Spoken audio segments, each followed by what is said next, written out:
She stood on the rickety wooden platform under the harsh glare of a single bare bulb swinging from the warehouse rafters, her thin shoulders hunched against the damp chill that seeped through the cracks in the concrete walls.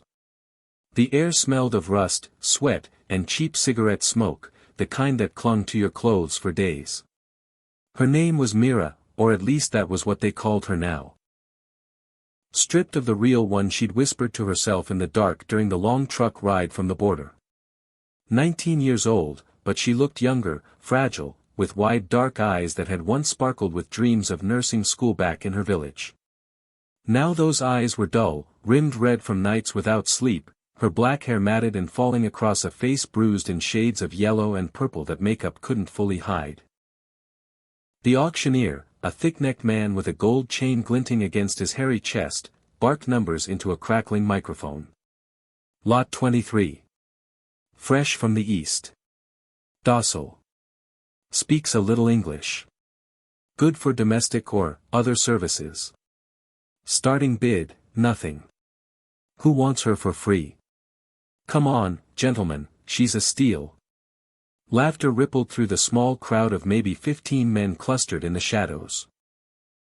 Truckers, low-level gang enforcers, a few in suits who looked like they had money but preferred the thrill of the underground. Mira kept her gaze fixed on the floor, counting the scuffs on her bare feet, the rope burn still raw around her ankles from the last time she tried to run. They'd beaten her for that, then starved her until she stopped fighting. Sold for nothing wasn't new. She'd been passed between handlers like a broken toy no one wanted to pay full price for. Too skinny, too quiet, too much fire left in her that made her unpredictable. Tonight they'd dump her on whoever raised a hand first, no questions, no paperwork. Just another girl swallowed by the machine. Her heart thudded so hard she felt it in her throat.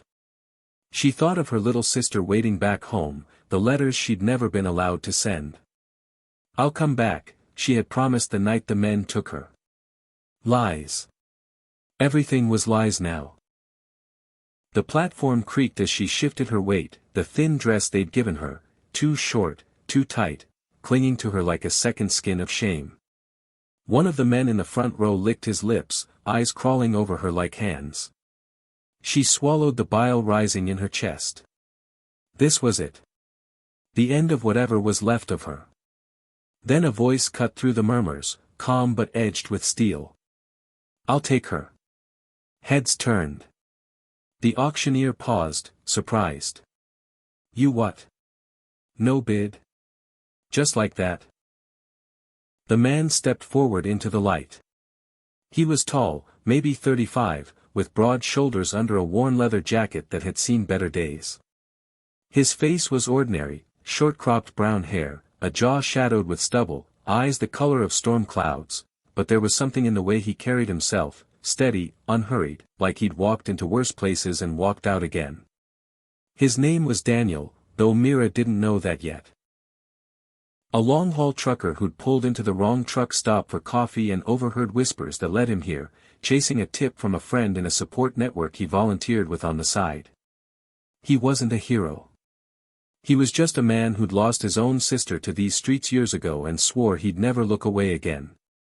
Yeah, Daniel said, voice low but carrying. I'll take her. No charge. She's coming with me. Snickers erupted. One of the suited men leaned back against a crate, arms crossed. You serious, buddy? She's damaged goods. Won't last a week in your rig.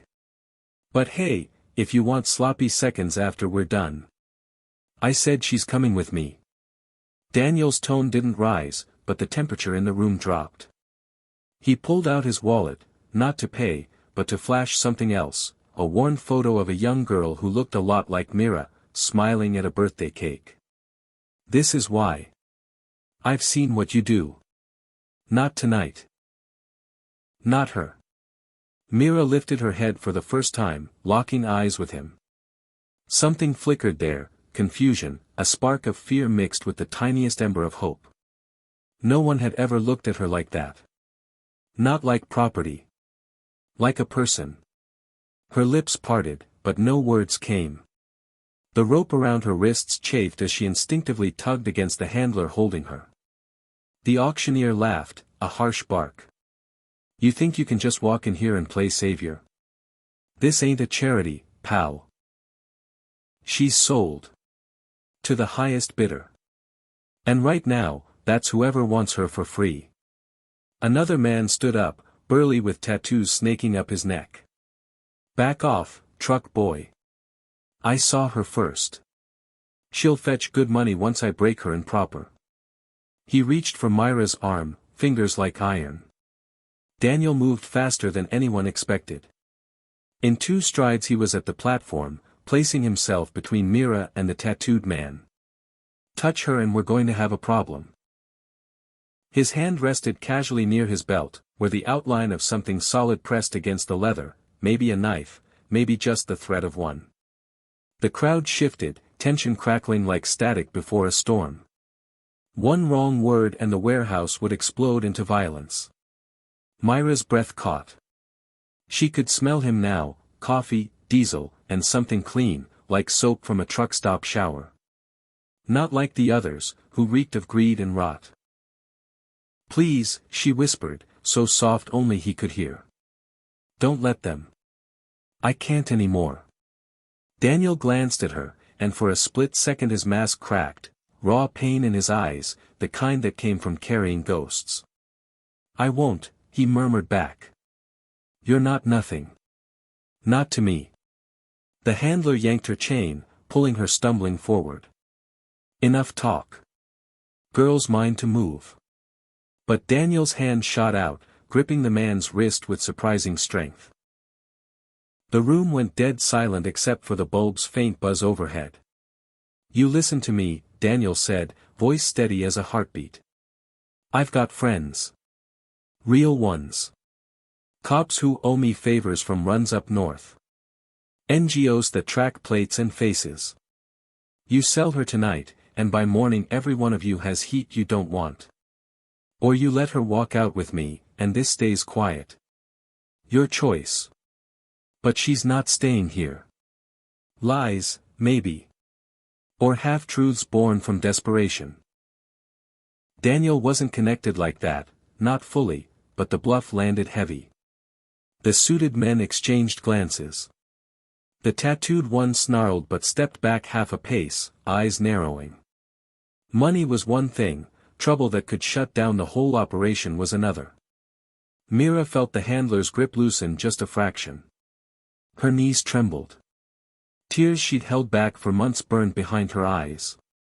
She'd been sold before, for pennies, for favors, for nothing at all. Passed like currency in a world that valued her only for what her body could endure. But this man, he was refusing.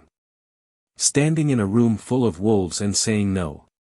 Her chest tightened with a hope so sharp it hurt, mixed with terror that it was another trick, another way to break her deeper. The auctioneer wiped sweat from his brow, weighing the room. Fine. Take the bitch. She's more trouble than she's worth anyway. But if cops show up. They won't, Daniel cut in, already reaching for Myra. His fingers brushed hers as he undid the rough rope with surprising gentleness, his calloused hands warm against her cold skin. Not if you're smart. She stumbled off the platform into his side, legs weak from days of confinement. He caught her without hesitation, one arm around her shoulders like a shield. Up close she saw the details, the faint scar over his left eyebrow, the way his jaw clenched like he was fighting his own rage. Can you walk? He asked softly. She nodded, though every step sent pain shooting through her blistered feet. The crowd parted reluctantly, murmurs following them like smoke. Hero complex, someone muttered. He'll dump her at the next stop. Daniel ignored them, guiding her toward the side door where his rig waited in the shadows outside, engines still ticking from the long drive. The night air hit her like freedom, cold, sharp, carrying the distant rumble of highway traffic. She gulped it down, lungs burning. For the first time in what felt like forever, the stars above the warehouse roof looked almost kind. Inside the cab of his truck, it smelled of pine air freshener and old vinyl seats. He helped her up, careful not to touch anywhere that might scare her, then climbed in behind the wheel. The door slammed shut, locking out the warehouse and its monsters. For a long moment they just sat there, engine idling, the dashboard lights painting soft green across his face. Mira hugged her knees to her chest, shivering despite the heater blowing warm air. "Why?" she whispered, voice cracking. "I'm nothing. They said so. Sold for nothing." Daniel stared straight ahead, hands tight on the wheel as he pulled out onto the service road, tires crunching gravel. "Because someone once told my sister the same thing. She believed it. I didn't get there in time for her." His voice thickened, raw with old grief. "I'm not making that mistake twice. You're Mira, right? That's what they called you. But you've got a real name. A life before this. You're getting it back. Or at least a chance at one."